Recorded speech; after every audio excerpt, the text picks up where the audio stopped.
Bonjour. Bonjour.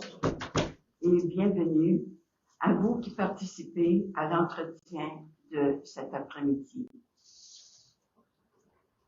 Pour ceux et celles qui peut-être ne me connaissent pas, je suis Carmel Dugas, fille de la sagesse. Tout d'abord, j'aimerais vous signaler que vous entendrez un écho causé par un délai de son. Alors, ne soyez pas surpris ou surprises. Les intervenantes de cet après-midi essaieront de parler doucement.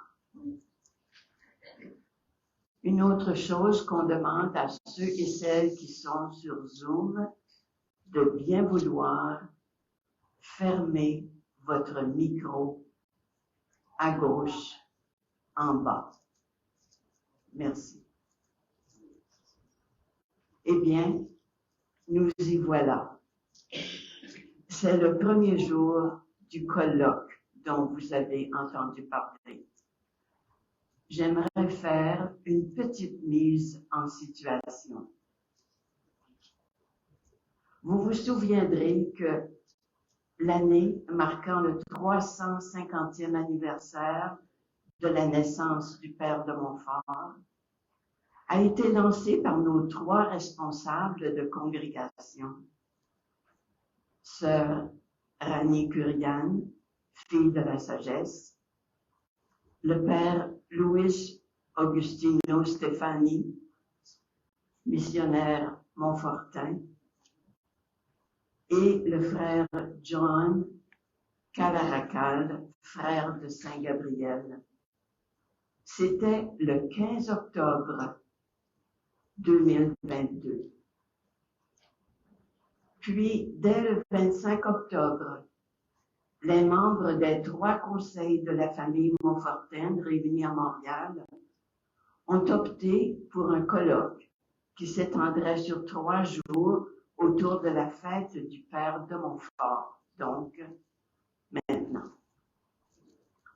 Un comité organisateur a été mis sur pied dans les personnes de Père Doris Sullivan, missionnaire montfortin, de Frère René Delorme, frère de Saint-Gabriel, et de moi-même pour les filles de la sagesse.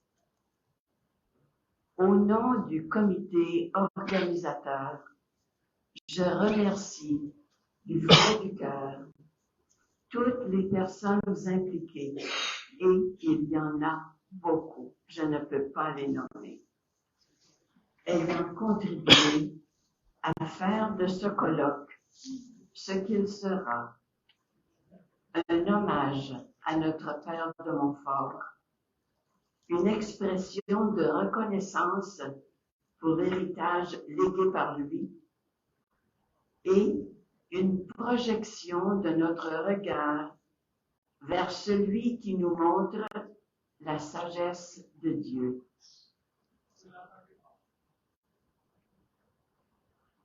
Que le colloque commence. Alors, il me fait grand plaisir aujourd'hui de vous présenter Sœur Louise Nadar. Native de Vanier, vous savez, cette petite ville tout à côté d'Ottawa, Louise a œuvré de nombreuses années en enseignement à l'école primaire et en éducation en tant que responsable de l'animation pastorale et de l'enseignement religieux dans nos écoles catholiques. Après quelques années comme directrice à l'Office provincial des évêques catholiques de l'Ontario, l'OPECO, en 1995, le Conseil provincial du temps la nomma responsable des Amis de la sagesse. C'était depuis de longues dates que Sœur Louise s'intéressait à la spiritualité montfortaine Pendant son mandat comme conseillère générale et ensuite comme supérieure générale, Louise collabore pour faire advenir une nouvelle édition du traité de la vraie dévotion et de l'amour de la sagesse éternelle. De plus, avec son conseil, elle s'assure de faire écrire une Lectio Divina de l'amour de la sagesse éternelle, intitulée Écoute la sagesse. Sœur Louise présentera aujourd'hui Montfort évangélisateur. Joignez-vous à moi pour accueillir chaleureusement Sœur Louise Mador.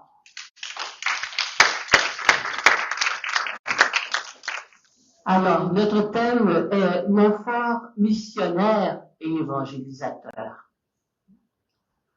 Montfort, malgré sa brève vie, 43 ans, a donné à l'Église et au monde une spiritualité qui a orienté tout son être et a imprégné en profondeur sa mission.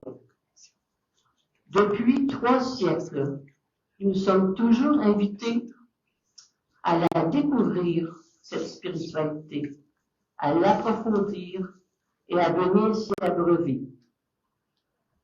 Le défi que nous avons comme héritiers et héritières est d'explorer avec audace et créativité de nouveaux chemins pour actualiser de façon signifiante et passionnée l'héritage spirituel de Montfort, qui est une annonce d'une bonne nouvelle, celle de l'amour fou de la sagesse, qui nous cherche et désire plus que tout nous offrir un chemin de bonheur et nous donner la vie en abondance.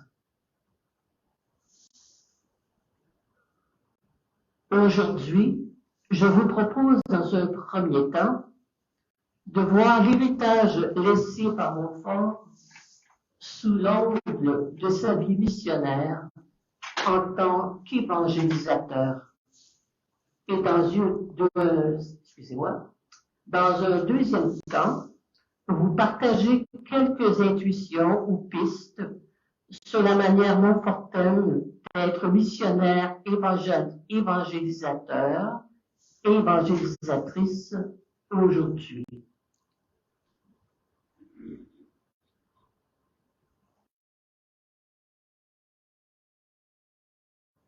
Les choix personnels qui orientent la mission évangélisatrice de Montfort. Pour bien saisir la vie missionnaire de Montfort en tant qu'évangélisateur, dans le contexte ecclésial, spirituel et social de la France du XVIIe siècle, il faut établir le sens et la valeur des choix qu'il a pris. La priorité qu'il a toujours donnée à l'approfondissement de la foi et à la recherche d'une vie spirituelle profonde, manifestée depuis les années de sa première formation, au collège de Rennes, sous la direction des maîtres jésuites, éprouvé par le témoignage de son engagement pour les études, la discipline. Et quand je parle de discipline, c'est une discipline personnelle, dans le sens de faire les choses correctes, pas la discipline de se flageller, là.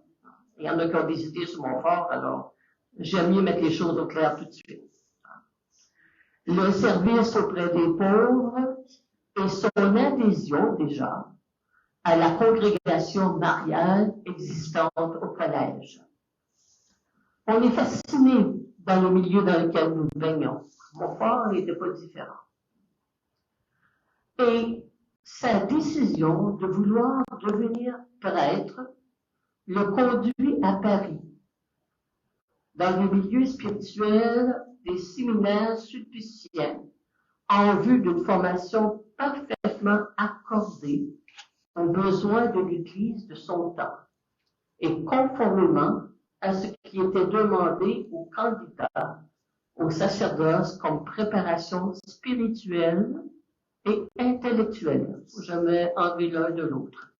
Alors, vous voyez, Montfort était entre les mains des jésuites et les mains des sulpiciens. Pas trop mauvaise main. Déjà, au séminaire, il manifeste l'option de ne pas devenir un ecclésiastique de carrière. Vous savez comment notre pape a parlé des péchés capitaux de ceux qui veulent faire des carrières ecclésiastiques. Montfort, ce n'était pas son cas. Il ne voulait pas non plus devenir un docteur de la Sorbonne, mais un missionnaire,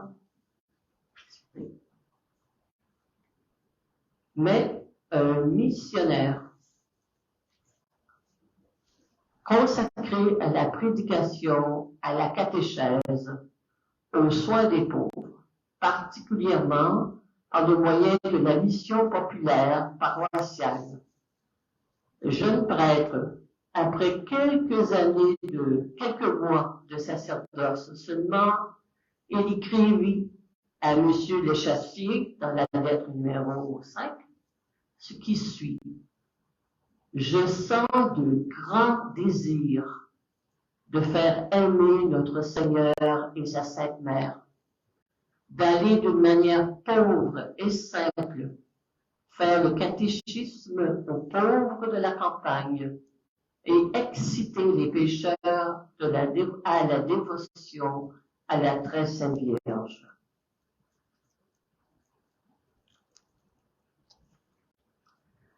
La décision de Montfort est donc d'être prêtre, un prêtre itinérant qui ira d'un diocèse à l'autre pour annoncer explicitement l'Évangile. Ordonné prêtre le 5 juin 1700 à Paris, Montfort exercera son ministère selon une grande tradition missionnaire, commencée au début du XVIIe siècle, à l'exemple de d'autres personnalités éminentes, de d'autres grands saints que nous connaissons, dont Saint Vincent de Paul et Saint Jean Eudes, pour en nommer quelques-uns. C'est donc en continuité avec l'effort de la réforme de l'Église de France, qui se déploie par des missions pour le peuple et d'œuvres de charité, que Montfort exercera son ministère de prêtre. Il réalisera des missions selon l'esprit et les indications du Concile de Trente, et selon une certaine tradition pastorale qui veut catholiciser ou récatholiciser le peuple chrétien. À tous les baptisés, il proposera un idéal d'une vie chrétienne qui jusque-là était réservé à une élite d'âmes consacrées dans la vie monastique. Ainsi, toutes les missions se termineront par la rénovation des promesses de baptême comme engagement à mieux vivre sa vie de chrétien, de chrétienne. Montfort, en fondant la Compagnie de Marie, demeure fidèle à cette orientation missionnaire qui était à l'origine de sa vocation, comme en témoigne la règle de vie qu'il a écrite pour les missionnaires montfortins. Le but de leur mission est de renouveler l'esprit du christianisme dans les chrétiens. Ainsi, ils en font renouveler des promesses, comme ils en ont d'ordre du pape, de la manière la plus solennelle, et ils ne donnent l'absolution et la communion à aucun pénitent qu'il n'ait auparavant, avec d'autres, renouvelé les promesses de son baptême. Il faut avoir expérimenté les fruits de cette pratique pour connaître son prix.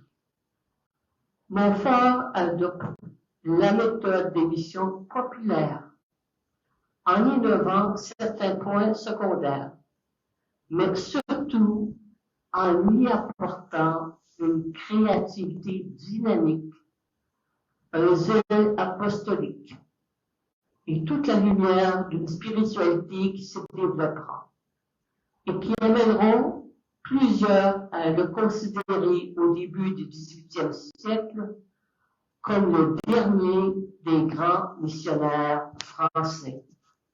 Et on sait que c'est un aussi des grands derniers de l'école française sous Bérulle.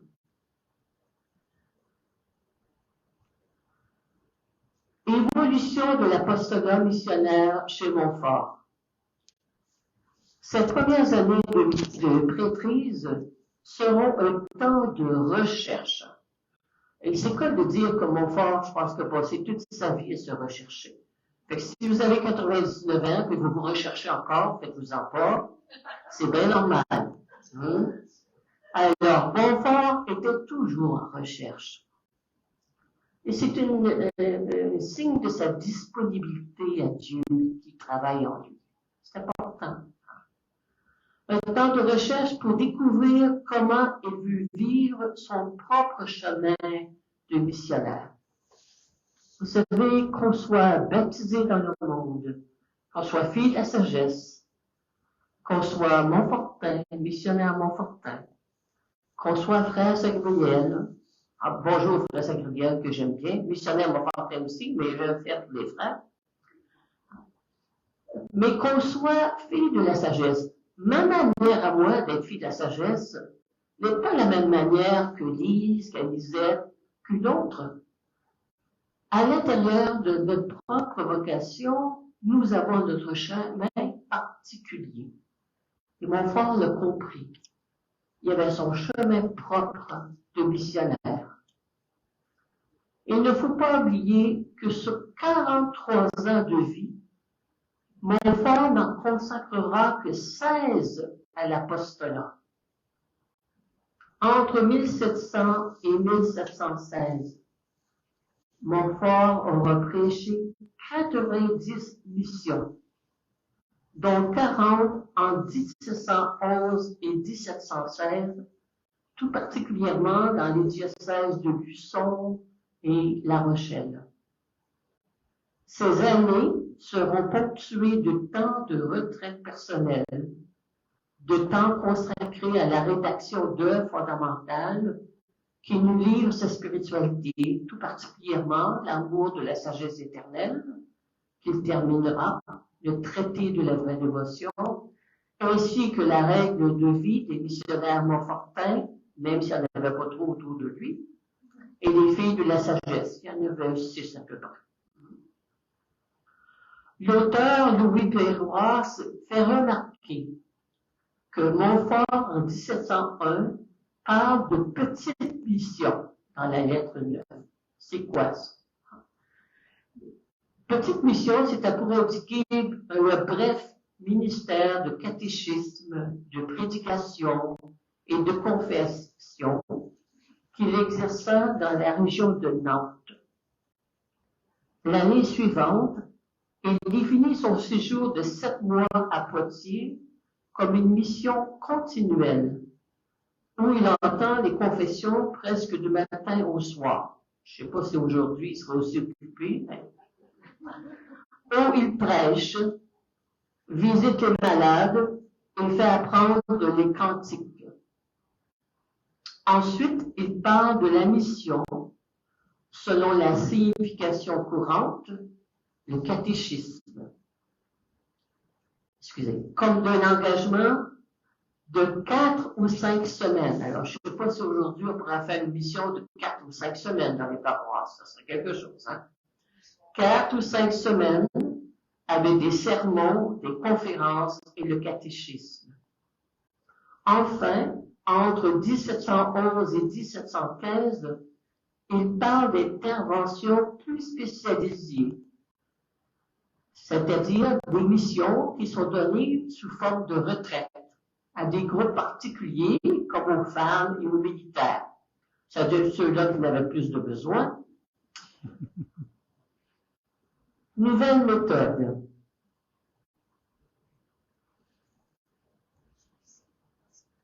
Il est intéressant de souligner d'autres modifications plus pertinentes pour nous qui caractérisent les diverses périodes de la vie missionnaire de Montfort, dans ses nouvelles façons de concevoir ou de réaliser la mission. La mission en équipe. On sait bien que Montfort, par tempérament, c'était pas trop un type qui travaillait en équipe. Alors, il y a juste un frère au début qui faisait équipe avec lui. Il n'y a rien comme les frères pour faire équipe avec un missionnaire Montfortin. Alors, c'est le bon frère Mathurin qui, dès 1705, s'unit à Montfort. Et on dit qu'il chantait tellement bien les cantiques Mathurin qu'il attirait les gens par ses cantiques. Je ne vous chanterai pas parce que vous allez partir. Mais on dit que Mathurin faisait vraiment l'évangélisation par ses cantiques. On sait que Montfort a composé beaucoup de cantiques et c'était à la mode, c'est pas lui qui a inventé faire l'évangélisation à partir des cantiques. Par contre, il en a créé beaucoup, il en a écrit beaucoup. Mais celui qui partait les cantiques, c'était Mathurin. Le missionnaire indépendant qu'il était dans la première période, il devient membre de l'équipe de M. Ludiger en février 1707 et qui était, lui, codificateur de méthodes missionnaires, directeur de mission et de retraite dans les diocèses de Bretagne. Il faut savoir que c'est lui vraiment qui a appris à Montfort à bien structurer ses sermons. D'ailleurs, Montfort a beaucoup de sermons structurés. On n'a pas le contenu de ces sermons, mais les structures de tous ces sermons. Okay? Et ensuite de Jobard, en 1708, dans le diocèse de Nantes. Puis, il devient directeur des missions qui se déroulent en collaboration avec des prêtres diocésains, des religieux ou des frères laïcs. Donc, c'est des gens qui se joignaient à lui pour donner une mission. Ensuite, lui, il allait donner une autre mission. C'est d'autres gens qui se joignaient à lui. Mais Mathurin était fidèle. Et c'est là que ça s'est gâté un petit peu. Les gens étaient jaloux de Montfort. On dit que Montfort avait le don de toucher les cœurs. C'est spécial, ça, hein? Quelqu'un qui est capable, par un homélie, par sa prédication, de toucher les cœurs. C'est un grand cadeau.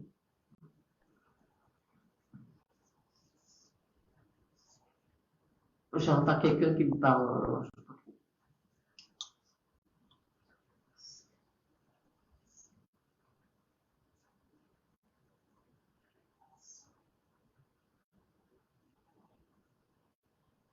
Il y a quelque chose, ça va? Bon. Il y a des missions, un message qui me venait, je ne savais pas trop qu'est-ce que c'était. C'était pas de Montfort. Alors, je peux continuer. Donc, Montfort a été mis un peu à part et c'est là qu'il est allé à l'Ermitage avec deux frères et qu'il est resté l'Ermitage de Saint-Lazare. Okay? Alors, il faut toujours voir Montfort dans des grands élans de mission pendant 7, 8, 9 mois, puis là, il est parti pour quelques mois, en reclus un peu. Et ensuite, il revient. Et il a beaucoup alterné ainsi, Montfort. Ça nous invite peut-être que nous aussi de savoir qu'on ne peut pas être toujours en pleine action, qu'il faut des moments de recul. Le contrat de l'Alliance. La méthode missionnaire par Montfort s'est enrichie en 1709 avec le contrat d'Alliance. Ce document a une importance déterminante. Le missionnaire le distribuait à tous ceux et celles qui avaient participé à la mission. Ceux et celles qui avaient assisté aux différents services et étaient disposés à accomplir l'acte essentiel de la mission, soit le renouvellement des vœux de baptême. C'est incroyable, hein, parce que Montfort, par le Concile de Trente, lui aussi a insisté là-dessus. Et quand on pense que nous, avec Vatican II, on est revenu à vouloir redonner tout le sens du baptême. On est loin d'avoir appliqué Vatican II encore. Hein. Chacun de la mission prenait le contrat et y apposait sa signature. Ça n'a l'air de rien. Mais quand on met sa signature, on dit « j'atteste ce qui est écrit là et je m'engage ». Pas vrai? Donc, d'avoir ajouté ça, de vraiment prendre le temps de signer leur engagement. Et conserver précieusement cet instrument d'alliance stipulé avec Dieu, laquelle comportait la rémission des péchés et un renouvellement de la vie chrétienne. Il vaut la peine de souligner l'évocation de la Vierge.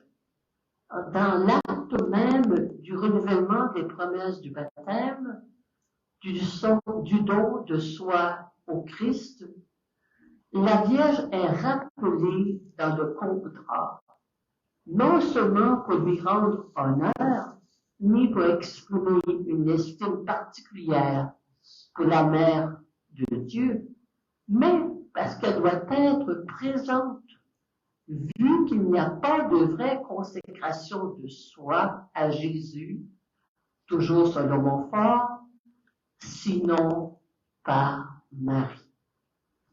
Le saint veut faire comprendre aux chrétiens et chrétiennes de son époque et d'aujourd'hui que la parfaite dévotion à la Vierge, loin d'être un geste sans portée authentique, est une vraie prise de conscience des engagements qui dérivent du baptême.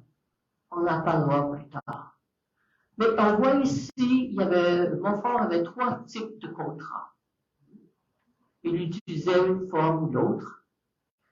Et les gens, à la fin de la mission, entraient à l'Église. Elle est là où était la parole de Dieu. Et le prêtre prenait le temps de leur offrir un passage biblique et de le commenter. Ensuite, ils allaient au baptistère. Et là, ils renouvelaient leur promesse baptismale, le signaient, et ensuite allaient à la Vierge confier leur engagement.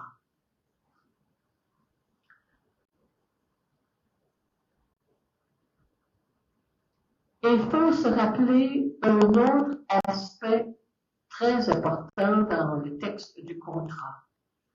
Dans chacune des 3 formules proposées par Montfort, on trouve un élément qui apparaît dans aucune des formules de renouvellement des vœux du baptême. Pour porter avec lui ma croix tous les jours de ma vie.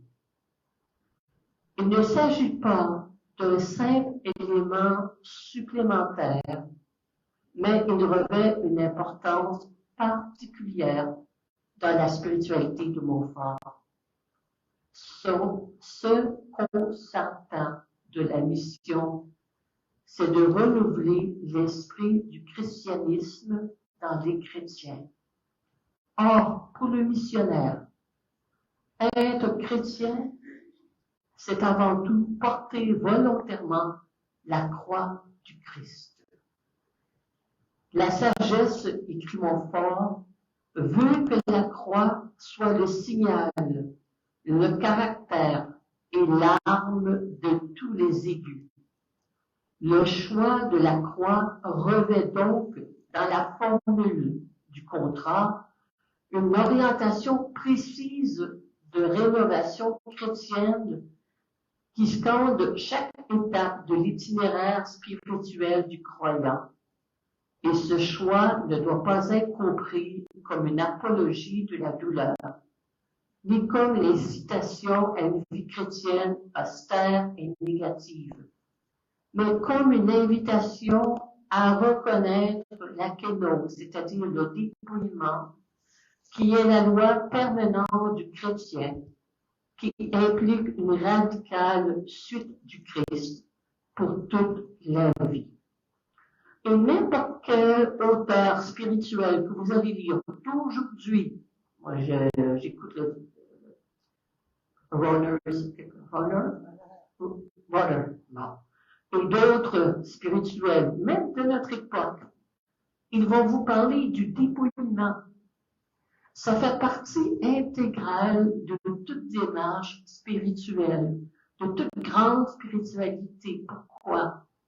Parce que sans rentrer dans ce mouvement de la kénose, du dépouillement de la sagesse que Montfort nous montre, que d'autres nous ont montré, il n'est pas possible d'être un être totalement accueillant et se laissant féconder par Dieu. Il n'est pas possible d'avoir même une croissance humaine sans se laisser dépouiller de certaines choses. Parce qu'il faut mourir certaines choses pour grandir. Vous regardez quelqu'un qui fait de l'exercice, il faut qu'il ait mal aux muscles un peu, oui, non? Alors, il y a mort à soi pour une vie, une nouvelle vie qui nous dépasse, et est encore plus grande. C'est pour ça que la croix, elle est majeure. Et même, vous allez avoir des théologiens qui vont écrire des livres en lien avec des scientistes pour montrer comment la croix est même au cœur de la création.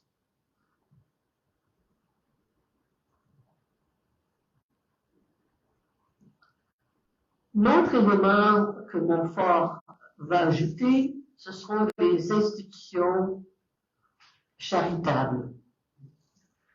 Avec l'accroissement de la durée de mission, une différence entre quelques jours, une semaine et 5 semaines, hein, et la plus grande stabilité dans un diocèse, quand il est resté 5 ans dans la région de La Rochelle et de Poitiers, de nouveaux moyens institutionnels se mettent en route, des écoles.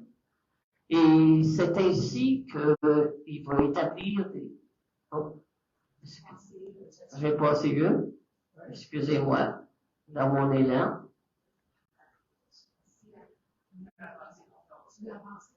L'avancer trop vite. Bon, on va tourner en arrière. OK, voilà, on est à bonne place. Merci, mes sœurs. Alors, ici, on voit Marie-Louise à La Rochelle. Montfort n'a pas inventé les écoles, mais il a vu l'importance des écoles comme moyen de catéchèse. Il voulait avoir la catéchèse pour les petites filles. Et les frères faisaient la catéchèse pour les petits garçons. Et de fait, Marie-Louise, quand elle est arrivée à Saint-Laurent, elle a commencé la même chose. Comme moyen institutionnel, il a aussi fait des confréries. Montfort était fort de rassembler les gens, la confrérie des Amis de la Croix, du Rosaire. C'était une façon que les gens se rassemblent pour ne pas oublier ce qu'ils avaient appris durant la mission, de continuer à le faire fructifier, à s'évangéliser entre eux. Une façon nouvelle de nourrir les pauvres dans la maison de la Providence. Il avait établi une maison dans laquelle il accueillait les pauvres, parce que quand ça durait 4 semaines, 5 semaines, les pauvres gens, il fallait bien qu'ils soient nourris. Alors, il avait trouvé une manière de faire comme une soupe populaire. Et non seulement il avait fait ça, mais après, il avait demandé aux familles d'accueillir les pauvres. C'est extraordinaire, hein? Donc, tout le monde était impliqué dans la mission, d'une manière ou de construction des calvaires. Montfort termine toutes ses missions en érigeant un calvaire ou une croix. Jamais qui est sorti et qui a planté une Sainte Vierge.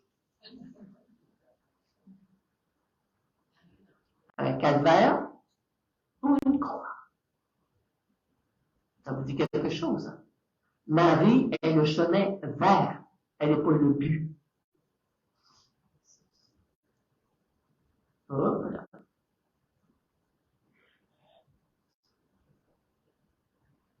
Il y a quelque chose qui est arrivé.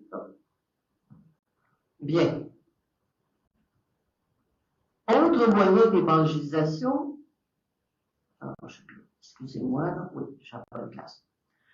Parmi les moyens employés pour renouveler l'instruction chrétienne du peuple, il y a les cantiques. Bon, je ne suis pas une experte comme sœur Hélène Lemay en cantiques, mais elle pourrait vous en parler des heures et des jours et des semaines et des mois. Mais il y a beaucoup de thèmes. C'est vrai, c'est incroyable, tous les cantiques. Montfort a composé et continué de composer les siens. Et à travers de ces cantiques, il donnait tous les grands thèmes de la doctrine. Et il prenait, les cantiques, c'était des chants populaires sur lesquels il mettait des paroles. Et d'ailleurs, à Catherine Brunet, il avait dit qu'elle était un peu trop frivole, merci. Hein? Bon, qu'elle était un peu trop frivole. Fait qu'elle avait dit, ben moi, ça me fait rien de chanter autre chose. Mais donne-moi des paroles sur des beaux airs. Fait qu'il a mis des belles paroles sur ces airs-là, qui chantaient dans les cabarets. Hein? Et puis, ils ont chanté. Il est devenu aussi un maître dans l'art d'organiser les processions. Vous savez, la fameuse grande procession à La Rochelle.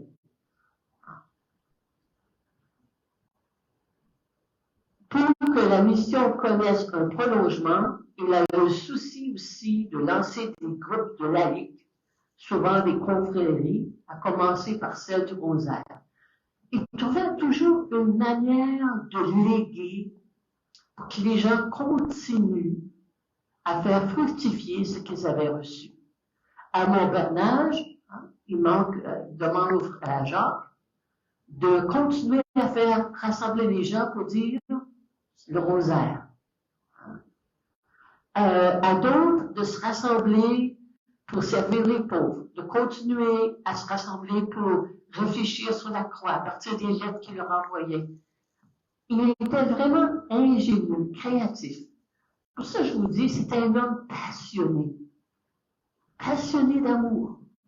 Tu ne peux pas avoir le cœur qui éclate d'amour, puis pas être créatif. Ça ne va pas.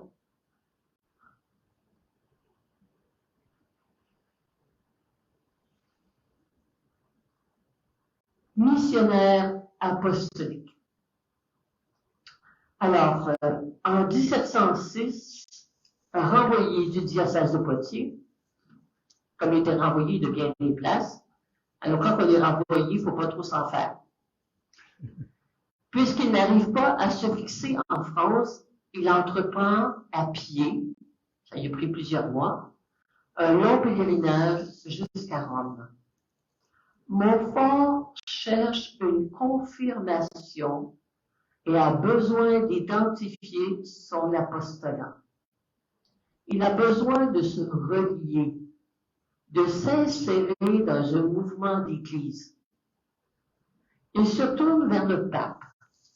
Montfort reconnaît en lui le premier représentant de la lignée des apôtres.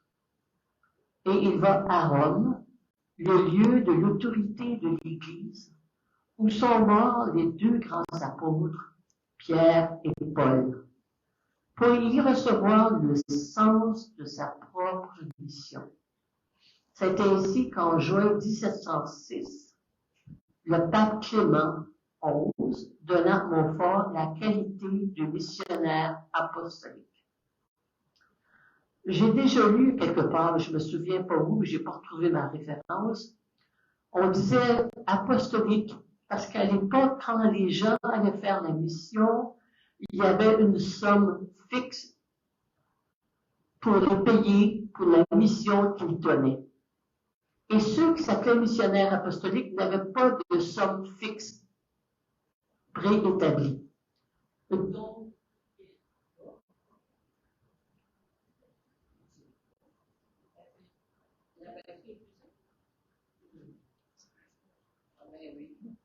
il n'y a pas de quoi dans mon fort. C'est ça. Attendez une minute, ceux qui sont là-bas, on va changer de ici. Pas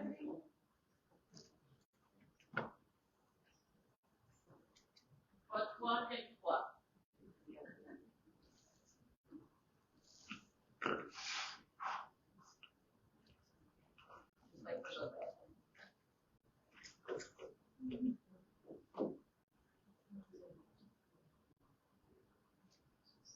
C'est juste pour vous montrer qu'on est très à la mode ici, puis on a toutes sortes de micros.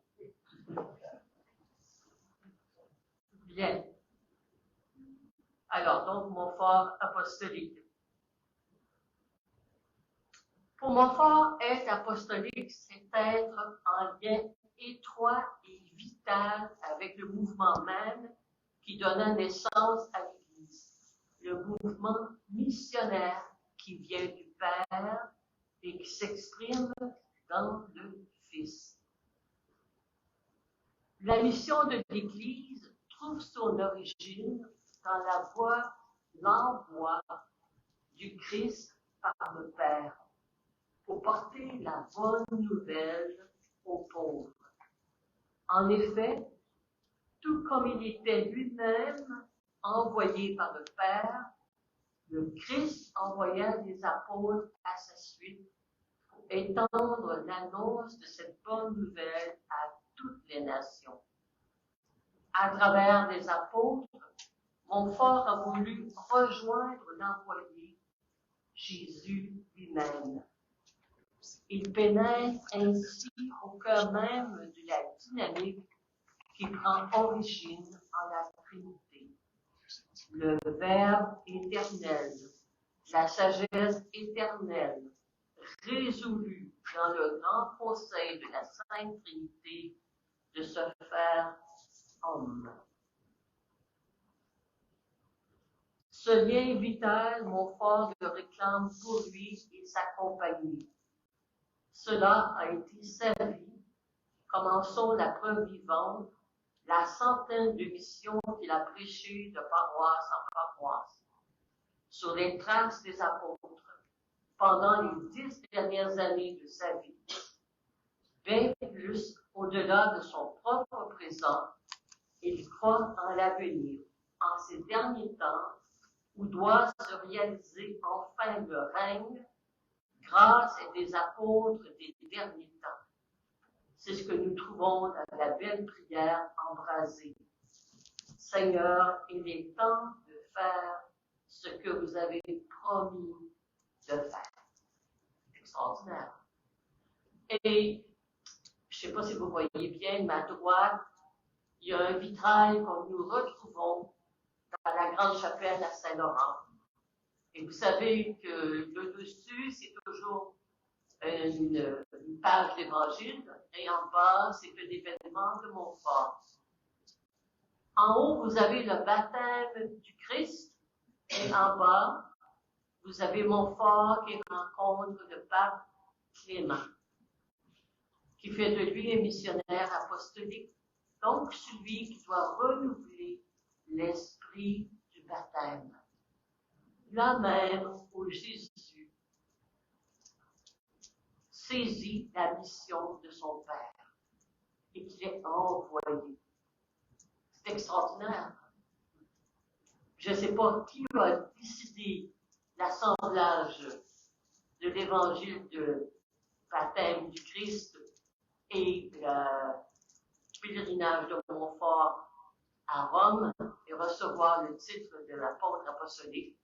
Mais c'est pas juste un coup génial. Ça, c'est de la sagesse.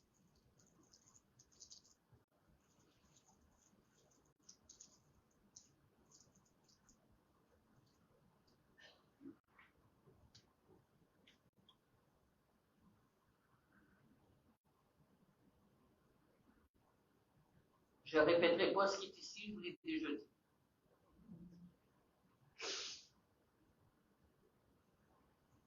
Alors, je vous parlais tantôt, c'est telle la sagesse. Montfort est missionnaire et maître spirituel. Montfort a été missionnaire.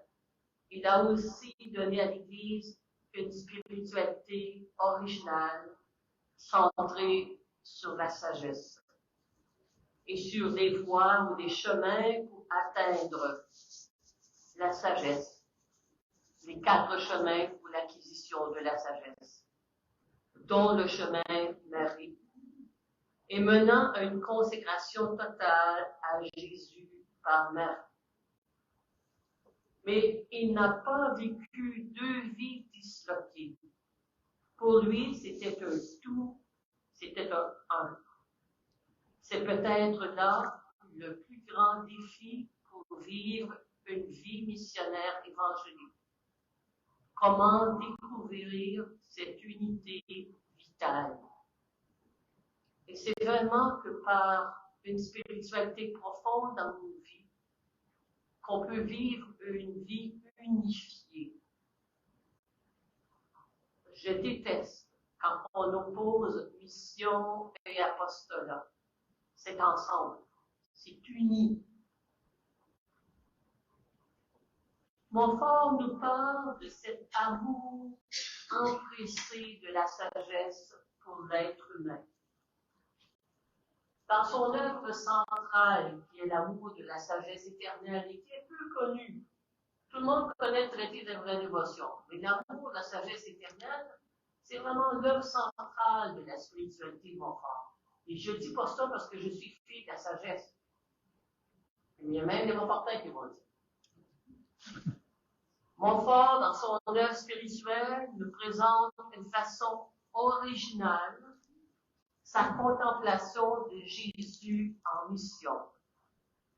Montfort n'a pas réfléchi sur les livres sapientiaux, puis là, dit, je vais écrire quelque chose sur l'amour de la sagesse éternelle. Montfort a avant tout contemplé Jésus dans l'Évangile. Et c'est sa contemplation de Jésus qui l'a amené au livre sapientiaux, de découvrir que la sagesse dont nous parlions dans les livres de la sagesse, dans les proverbes, était la sagesse incarnée en Jésus. La sagesse éternelle et la sagesse incarnée. Montfort nous démontre avant tout l'amour empressé de la sagesse pour l'être humain. Car c'est elle, la sagesse, que Jésus,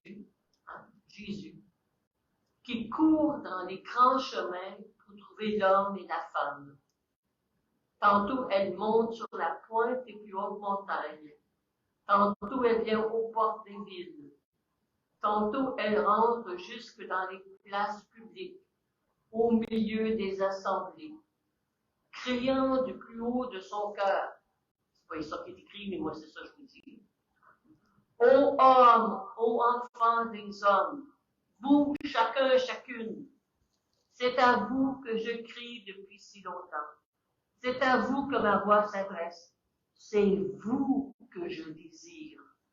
C'est vous que je cherche. C'est vous que je réclame. Montfort puise au cœur même de son expérience spirituelle. Ici, je vous ai remis la photo qui est dans la nouvelle édition d'Amour de la sagesse éternelle, où on voit Montfort sous l'escalier, la rue du Pont de Fer, où il, dépouillé de tout, il fait la rencontre amoureuse de la sagesse.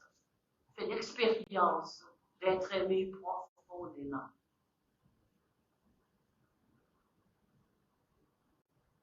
L'amour empressé de la sagesse envers l'être humain est le dynamisme même de sa mission. Il est porté par ça. Il désire ça. Il désire plus que tout que l'être humain sache comment il est aimé de Dieu. Être ce même mouvement d'amour manifesté en Jésus pour l'être humain. Être cet amour de la sagesse qui veut s'approcher le plus près possible de la personne, vivre en proximité. Ici, j'ai voulu vous mettre cette belle icône de la Trinité. Et je la trouve formidable parce qu'au cœur de la Trinité, nous trouvons l'être humain. La Trinité, ce n'est pas une bébelle qui flotte dans les airs. c'est Dieu qui se révèle à travers nos relations. La relation entre le Père, le Fils et l'Esprit, mais des relations qui convergent tout entière vers l'être humain. C'est comme si Dieu disait, je ne peux pas exister sans l'être humain, sans déverser mon amour pour l'être humain. Et c'est ça qui propulse mon corps dans sa mission.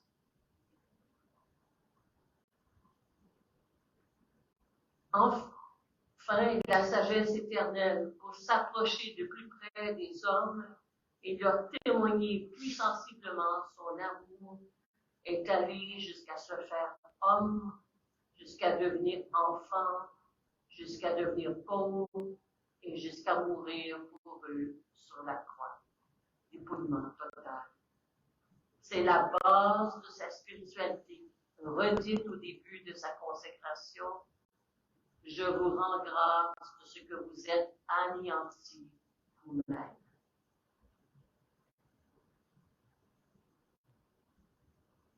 Ah, j'avais oublié, c'est la sagesse qui court.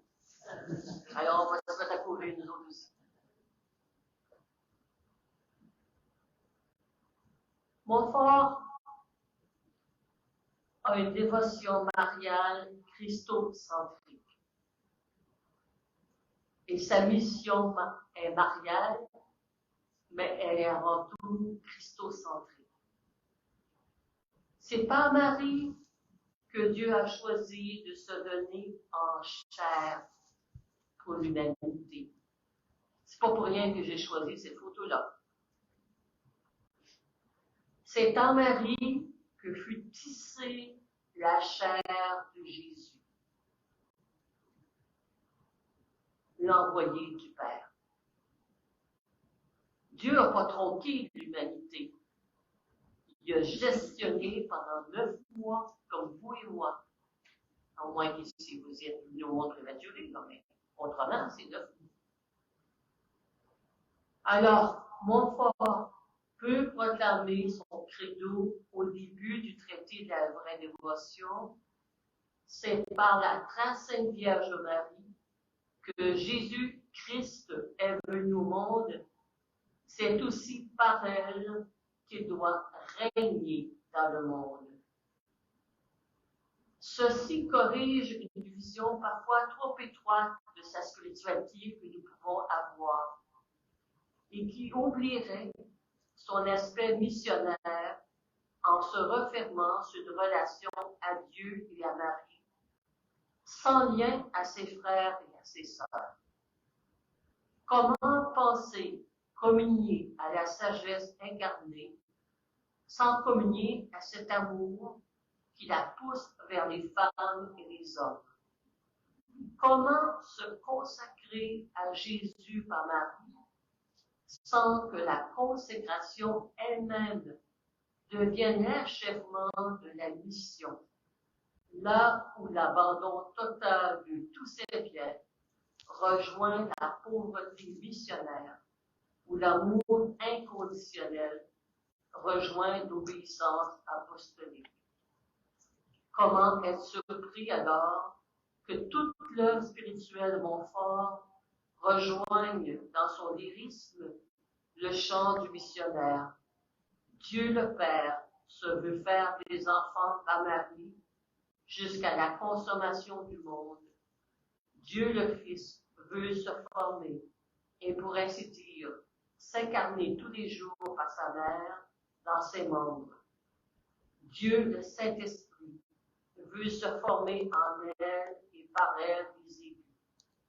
N'est-ce pas là la réalisation de ce plan de Dieu que se consacreront les apôtres des derniers temps? Nous retrouvons la mission au cœur même de la voie spirituelle de Montfort. Elle y appartient. La mission est au cœur même de la voie spirituelle de Montfort. Donc, Marie fait partie même de cette voie missionnaire et évangélisatrice. Et c'est pour ça que je l'ai mis enceinte ici, qui porte Jésus et qui donne toute la joie au monde. par celle qui reconnaît qu'elle est la bénie du Seigneur, celle qui nous est envoyée pour nous porter Jésus et qui nous invite aussi à devenir des hommes et des femmes porteurs de Jésus pour le donner au monde. C'est ça la mission avec Marie.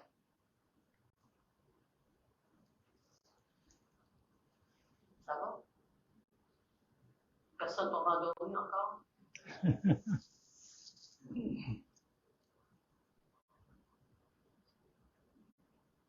Juste m'assurer que je serai en place.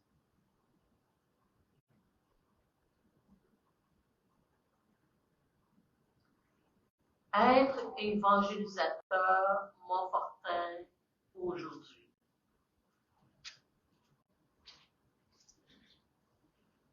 Comment aujourd'hui s'inspirer de la vie missionnaire et de la spiritualité de Montfort lors du colloque d'Angers en 2016, le père Cortinovis, avec sagesse, disait « Les méthodes et le style de son œuvre d'évangélisation de Montfort sont dépassés aujourd'hui. Mais ce que nous devons retenir est son esprit, sa motivation profonde, sa passion, le désir de porter l'Évangile, seulement l'Évangile, en parole et témoignage. » Et le pape François écrivait dans son exhortation Joie apostolique, Jésus veut des évangélisateurs qui annoncent la bonne nouvelle, non seulement, non seulement avec des paroles, mais surtout avec leur vie transfigurée par la présence de Dieu. C'est pour ça que je vous ai mis une petite sœur indienne ici.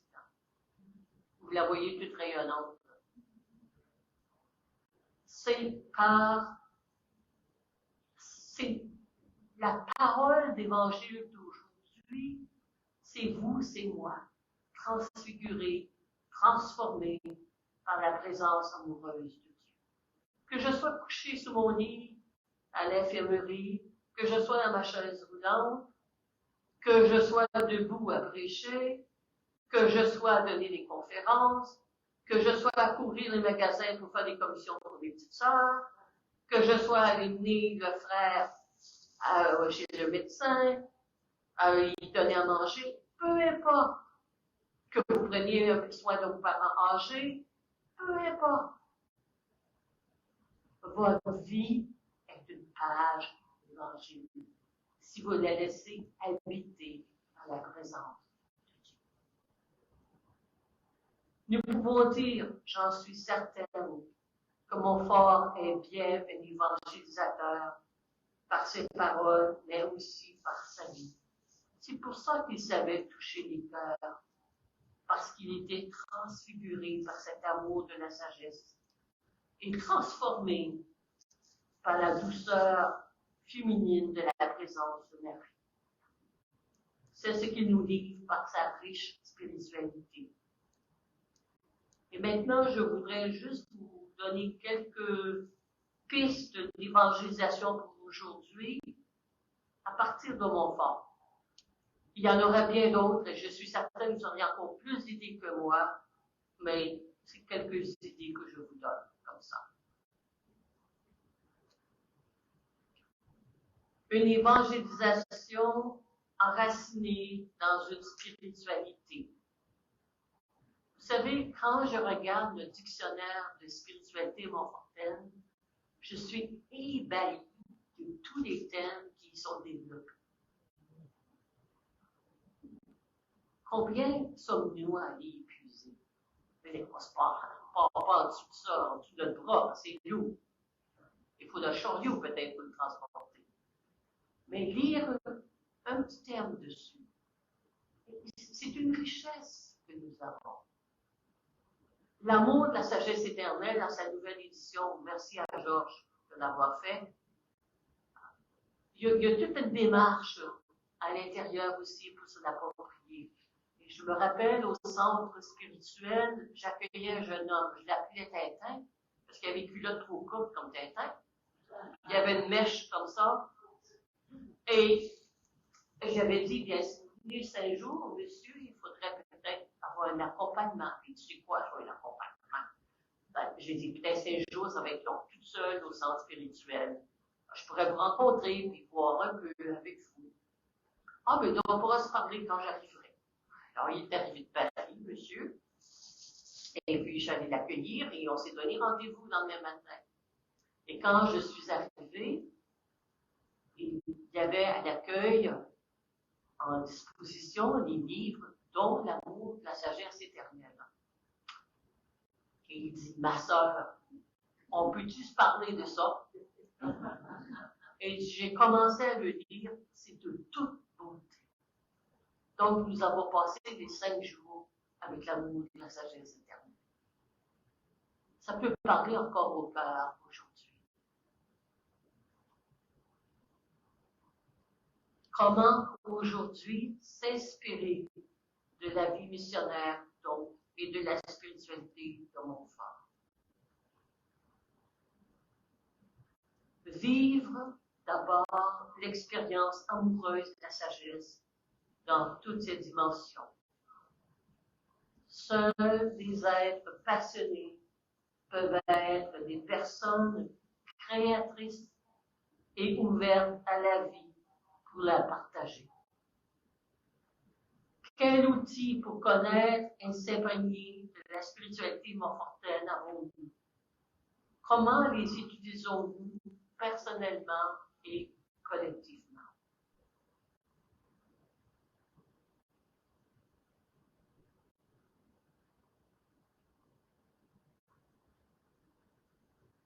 Il y a toujours un petit retard, j'attends.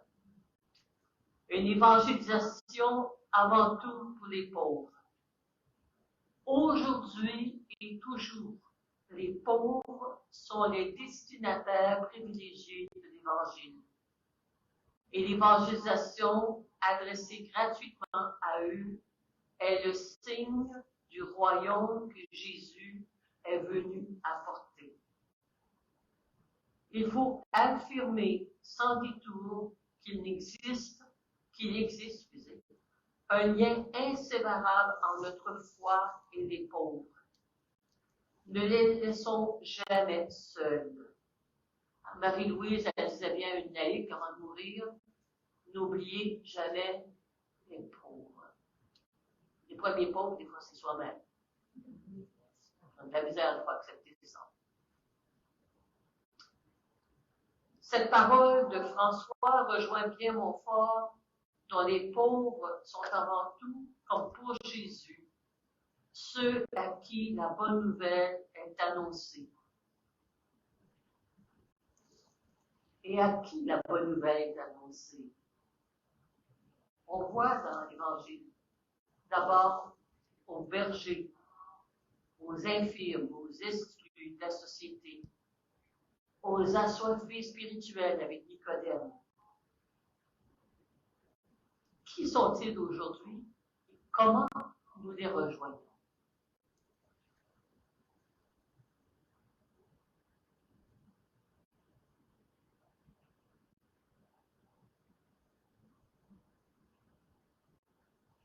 Une évangélisation prophétique. Montfort commence sa prière embrasée. Memento, souvenez-vous, dans la prière embrasée. Montfort prend un rythme de litanie comme pour pousser Dieu pour qu'il sorte de l'oubli et qu'il exauce les promesses répétées, faites par vos prophètes et par votre Fils. Et un auteur disait, le prophétisme n'a de sens qu'en rapport à une histoire qui n'a pas encore atteint son terme et où il est possible de faire advenir du nouveau. On oublie l'aspect prophétique. L'aspect prophétique, c'est de parler au nom de quelqu'un et de croire à l'espérance que quelque chose de plus grand que nous est en train de se réaliser.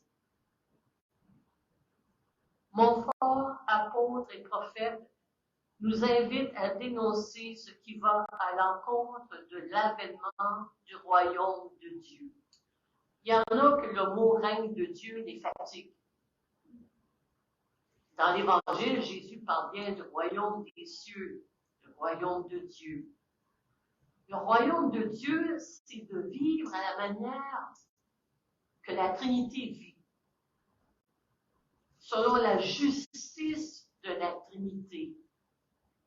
Et le mot justice, ça veut dire s'ajuster bibliquement. Et j'ai bien aimé, il y avait une sœur qui parlait en signe au muet. Nous, quand on parle de justice, on fait la balance. En vrai? Elle le traduit d'une autre manière en signe, le mot justice. Elle le fait avancer ses doigts comme ça. Pourquoi? Parce que la justice, c'est s'ajuster à l'amour de Dieu. Être prophète de justice, c'est d'ajuster notre cœur au rythme du cœur de Dieu pour dénoncer tous ceux qui ne sont pas aimés à la même dimension de Dieu. Et Montfort avait le sens profond de cette dignité de l'être humain. Peu importe son rang social. Peu importe s'il sentait ou s'il ne sentait pas. Peu importe s'il est en guenille ou bien habillé. Montfort les accueillait tous parce qu'il voyait en chacun et en chacune le fils ou la fille bien-aimée du Père. Montfort a écrit sur la création, mais il n'a pas écrit dans le sens que nous l'avons, en tout sens du cosmos ou de Teilhard de Chardin. Mais je suis certaine que s'il était là aujourd'hui, il nous parlerait d'écologie et de la justice et du sens sacré de la création. Nous avons certainement quelque chose, comme missionnaire Montfortin, à dire là-dessus. C'est à travers nos engagements de dénonciation contre l'injustice qui se feront dans l'espérance que Dieu ne s'efface pas de l'histoire. Aujourd'hui, j'étais en communication avec nos sœurs d'Haïti, avec ce qu'elles vivent actuellement. Comment vous voulez qu'elles tiennent si ce n'est pas de s'accrocher à Dieu? Et de croire que même dans ce qu'elles vivent de difficile, dans l'histoire incroyable, déchirante, actuelle, que Dieu est présent. Et nous, de croire que tous les gestes, toutes les paroles que nous prendrons en son nom peuvent transformer le monde, peuvent construire un nouvel ordre du cosmos tel que voulu par Dieu. Est-ce que vous y croyez? Vous êtes convaincus pour commencer. La résurrection du Christ, comme l'a célébré et que nous continuons à célébrer, n'est pas un fait historique, mais actuel, auquel il nous invite à nous engager comme baptisés. Baptiser veut dire passer de la mort à la vie. Quels sont les gestes que je fais pour faire passer de la mort à la vie? L'espérance que tout est possible en celui qui est ressuscité, comme les premiers apôtres. Avoir le feu, je ne dirais pas où, mais avoir le feu au cœur. Être les premiers témoins, les premiers apôtres, comme les premiers apôtres, les premières femmes, témoins de la résurrection, qui doit inspirer et soutenir tous nos gestes prophétiques et collectifs que nous posons pour bâtir un monde nouveau selon les béatitudes.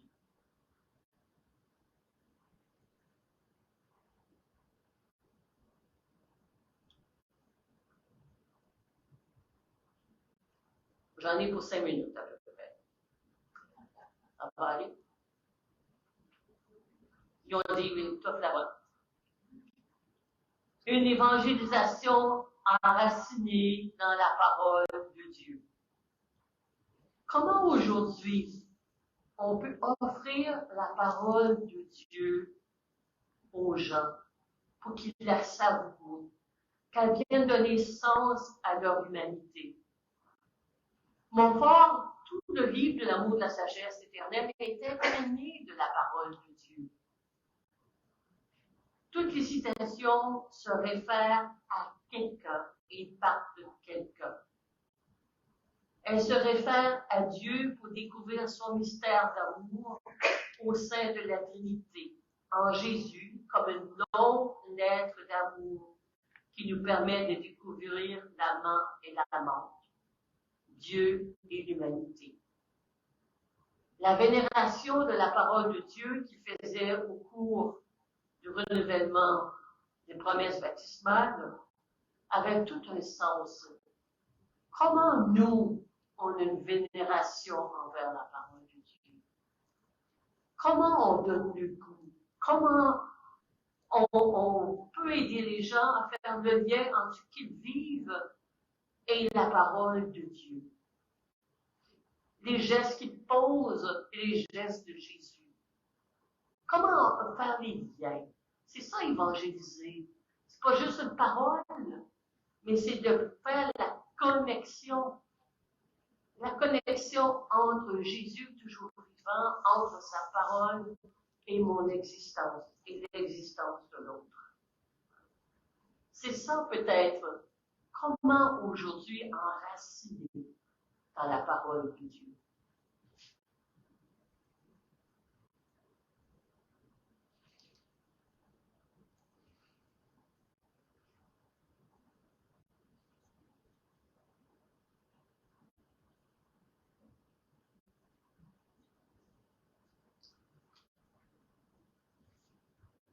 Évangélisation à partir de Marie.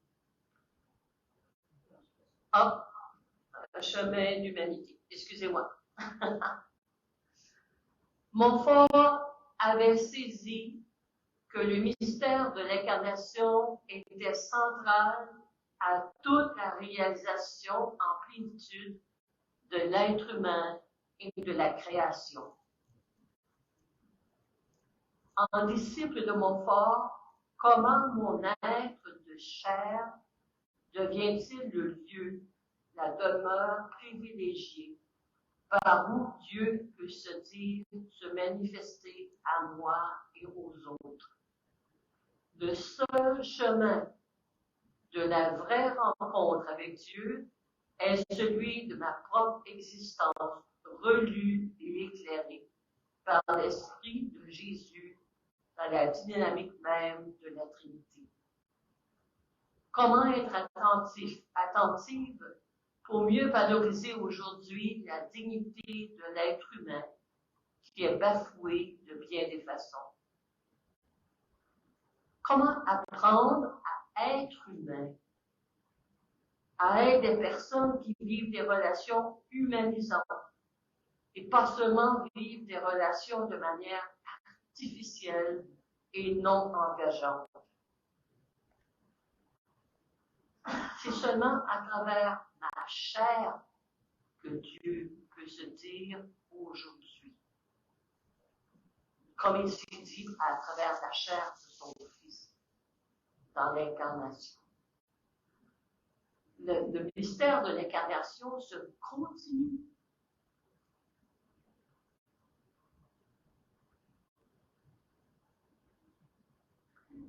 Évangélisation à partir de Marie.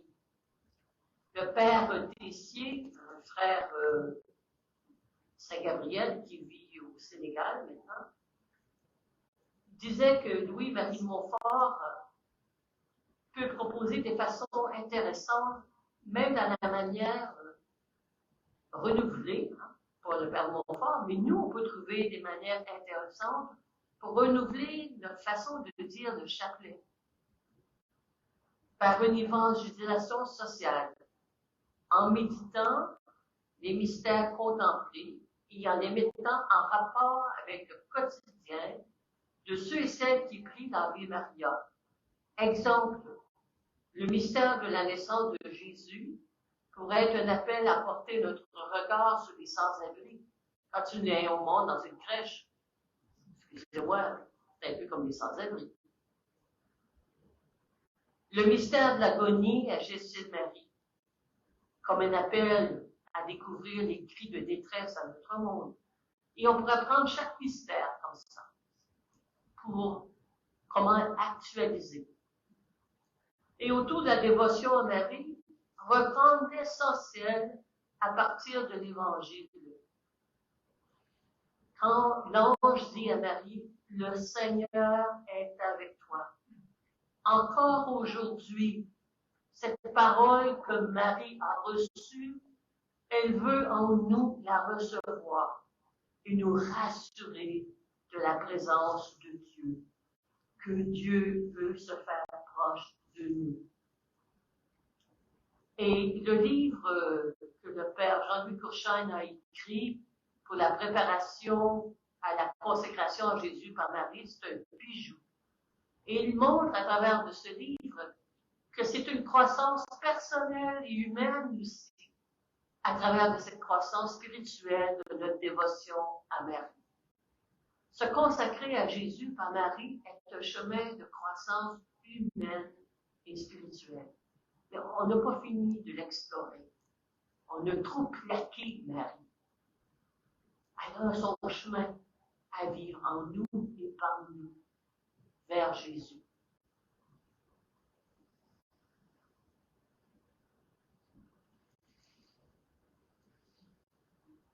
Évangéliser par notre manière de faire l'Église. Alain Gignac écrivait dans le livre La Parabole, par nos manières de faire Église, de faire communauté, les chrétiens et les chrétiennes deviennent des évangélisateurs. Comment Montfort, au cours de ses missions, invitait chacun et chacune à faire l'Église, à évangéliser et à se laisser évangéliser, à participer concrètement, tel que le frère Mathurin, tel que les autres qui faisaient des belles grandes bannières, tel que l'autre qui faisait le catéchisme, tel que l'autre qui préparait la popote pour les pauvres. Comment faisons-nous Église aujourd'hui? Comment on va chercher chacun dans sa vie baptismale pour l'engager dans une évangélisation actuelle, dans ce qu'il vit?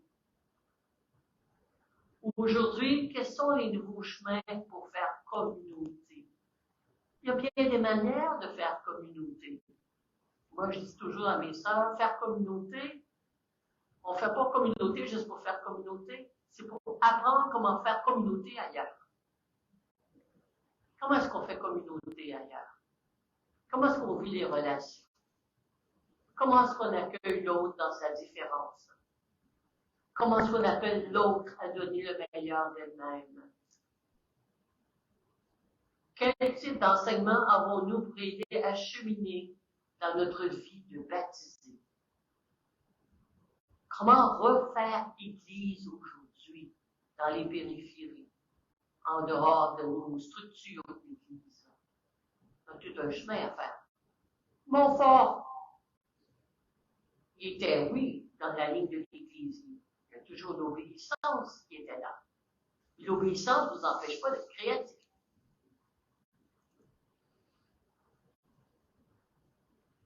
Alors, à la suite de Montfort et de Marie-Louise, ben, elle a bien suivi, hein? À la suite de Montfort, ensemble, continuons de chercher comment chacun et chacune de nous peut trouver comment il ou elle peut être évangélisateur, évangélisatrice, en s'inspirant des gestes et des écrits de Montfort. Je suis certaine que votre passion pourrait vous rendre créateur et créatif. Je voudrais conclure en prenant une prière qui, pour moi, rassemble tous les thèmes principaux de Montfort pour être missionnaire et évangélisateur. C'est une prière qui a été écrite par quelqu'un que j'aime beaucoup, mon Montfortin préféré, Georges. Vous dites, c'est normal, là. Mais Georges, je l'ai toujours découvert comme un vrai Montfortin. Il avait le don de toucher, il a toujours le don de toucher les cœurs, autant par sa parole que par son écrit. À toi, mon petit frère, mon grand frère. Alors, je conclue par cette prière.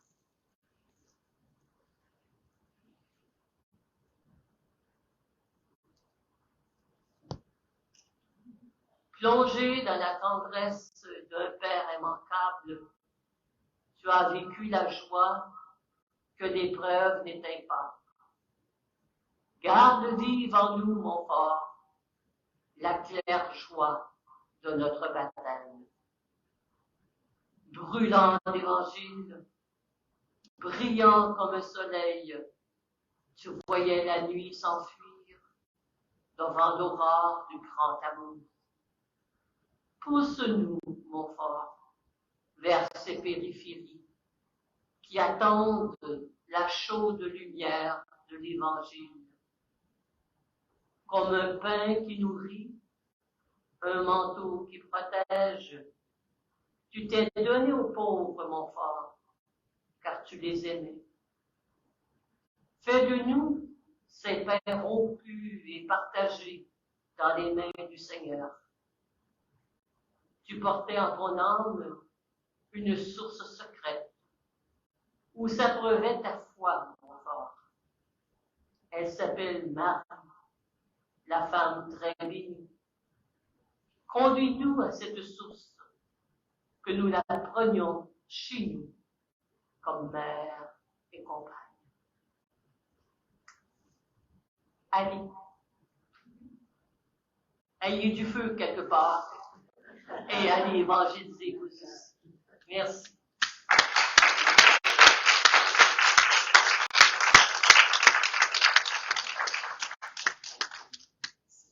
Alors, Louise, merci de ce partage substantiel, engageant, inspirant. Par toi, c'est comme si nous entendions Montfort nous envoyer aux périphéries, hein, comme disait Georges, comme dit le pape, comme il est écrit sur le mur là. Et puis, aller en périphérie, c'est peut-être un peu sortir de soi. Et d'aller être une page d'évangile pour les autres. Alors, merci de nous avoir communiqué ce feu. Et puis, allons être des évangélisatrices et évangélisateurs comme Montfort.